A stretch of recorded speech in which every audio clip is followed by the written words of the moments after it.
आप सभी का स्वागत है Bhuvan service centre official YouTube channel पर। इस लेक्चर में जेटेट से संबंधित चर्चा करेंगे। वर्तमान समय 2024 जेट के माध्यम से जेटेट का नोटिफिकेशन को रिलीज कर दी गई है। जेटेट वर्तमान समय पर 7 साल के बाद आ रही है। लास्ट टाइम 2016 में आई थी जेटेट और वर्तमान समय 2024 में इसकी नोटिफिकेशन को जैक के माध्यम से रिलीज की गई है और जैक द्वारा ही जेटेट का एग्जामिनेशन को कंडक्ट की जाएगी।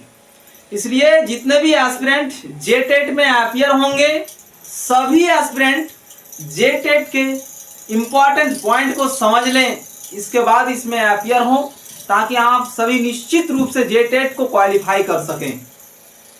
क्या एज क्राइटेरिया होनी चाहिए?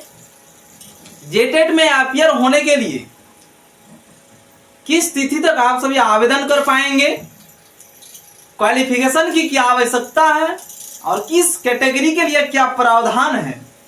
सभी कैटेगरी का अलग अलग कट ऑफ मार्क है। न्यूनतम प्राप्तांक उतना आपको प्राप्त करना ही होगा, तभी कैंडिडेट्स को जेटेट क्वालिफाइड माना जाएगा।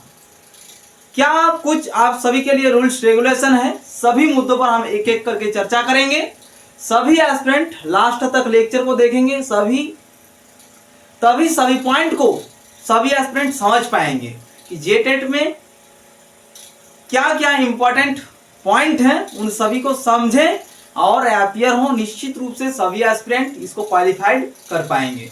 हम एक एक पॉइंट को स्टार्ट करते हैं और सभी ध्यान पूर्वक सुनेंगे।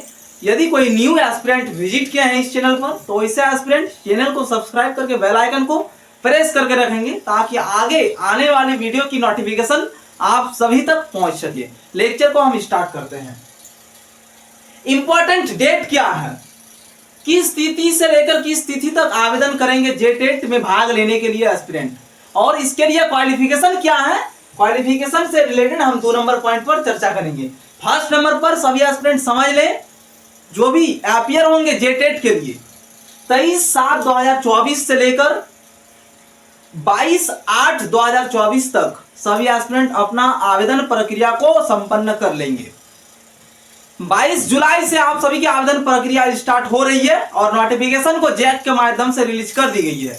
यदि कोई भी एस्पिरेंट अभी तक उसकी नोटिफिकेशन को नहीं देखे हैं तो सबसे पहले आप सभी लेक्चर को समझ लें और नोटिफिकेशन को कम्युनिटी पोस्ट के माध्यम से प्राप्त करके अध्ययन कर लेंगे। 23/7/2024 से आवेदन स्टार्ट हो जाएगी और अंतिम तिथि 22/8/2024 है। इसके अंदर में ही सभी एस्पिरेंट अपना आवेदन को संपन्न कर लेंगे और अपनी प्रिपरेशन पर मन लगाकर तैयारी करेंगे ताकि सभी एस्पिरेंट जेटेट को क्वालिफाई कर सके। नेक्स्ट पॉइंट है क्वालिफिकेशन। क्वालिफिकेशन क्या होनी चाहिए? जो भी एस्पिरेंट जेटेट में भाग लेंगे उन सभी के लिए डीएलएड और अथवा यदि कैंडिडेट्स बीएड पास हैं तो भी आप इसमें भाग ले सकते हैं, लेकिन इस मुद्दों पर हम थोड़ा डिटेल्स में चर्चा करना चाहेंगे। वर्तमान समय पर पीआरटी और टीजीटी की भर्ती जो हो रही है जेएसएससी के माध्यम से, उसमें केस हुई थी, क्यों हुई थी? बीएड वाला कैंडिडेट को इसमें भाग लेने से वंचित किया गया था। इन सभी मुद्दों से संबंधित एक केस हुई है वर्तमान समय पर और केस चल भी रही है। तो अभी झारखंड सरकार द्वारा जो नियमावली तैयार हुई है जेटेट से संबंधित, इसमें जो एस्पिरेंट बीएड डिग्री धारित है वैसे एस्पिरेंट को यहाँ पर जेटेट में मौका दिया जा रहा है, लेकिन जब वैकेंसी निकाली जाती है उस टाइम पे उसको आउट कर दिया जाता है। तो ये झारखंड सरकार का नियम गलत है। लास्ट में झारखंड सरकार को यह मानना ही होगा और बीएड वाला जो कैंडिडेट्स हैं उसको इसमें भाग देना ही होगा। और जितने भी बीएड क्वालिफाइड है साथ में अभी जेटेट में अपीयर होने के लिए मौका दिया जा रहा है, इसका मतलब कि उसको पीआरटी और टीजीटी जो लोअर टीजीटी है 1 to 5 और 6 to 8 में वैसे एस्पिरेंट भाग ले सकेंगे जो बीएड किए हैं, लेकिन साथ में अभी जो टेट पास आउट करेंगे। ठीक है, तो समझ ले सभी एस्पिरेंट। या फिर और एक डिग्री होती है जिस नाम से जाना जाता है, आपके जिस जगह से आप बिलोंग करते हैं वहां पर कुछ भी नाम हो सकती है, लेकिन प्राथमिक शिक्षक प्रशिक्षण से संबंधित जो प्राथमिक टीचर है उसके लिए एक प्रशिक्षण की आवश्यकता है। जो भी प्रशिक्षण से संबंधित आपके पास डिग्री है उस डिग्री को धारित किए हैं एस्पिरेंट तो आप एलिजिबल हैं जेटेट में अपियर होने के लिए। जेटेट क्वालिफाई करने के बाद एस्पिरेंट पीआरटी और टीजीटी लोअर में एस्पिरेंट टीचर बन सकेंगे।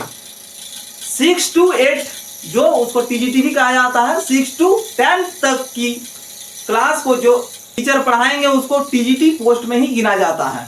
लेकिन यहाँ पर लोअर टीजीटी 6 to 8 के लिए जो भी एस्पिरेंट होंगे, समझे सभी पॉइंट को, एक एक पॉइंट को समझने की प्रयास करेंगे तभी एस्पिरेंट समझ पाएंगे हम कहना क्या चाहते हैं। लास्ट टाइम का मुद्दा को उठा के देखेंगे सभी एस्पिरेंट की, उसमें बीएड वाले को आवेदन प्रक्रिया में शामिल नहीं किया गया था, ठीक है, लेकिन यहाँ पर चांस दिया जा रहा है जेटेट में।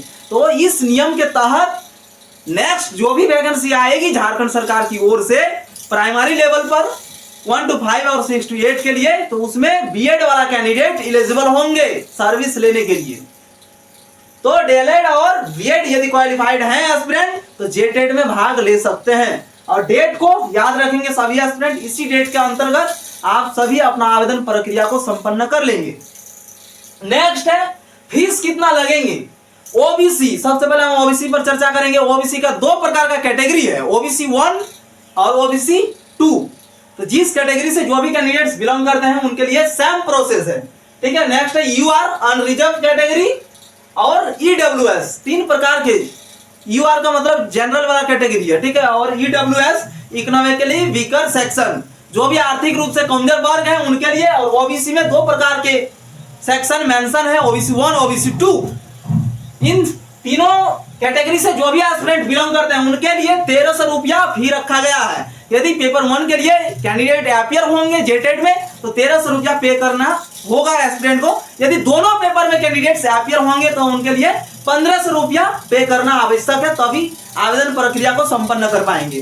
कैटेगरी को अच्छी तरह से समझ लें, ठीक है। ओबीसी में दो प्रकार का कैटेगरी है, ओबीसी 1 और ओबीसी 2, अनरिजर्व और ईडब्ल्यूएस।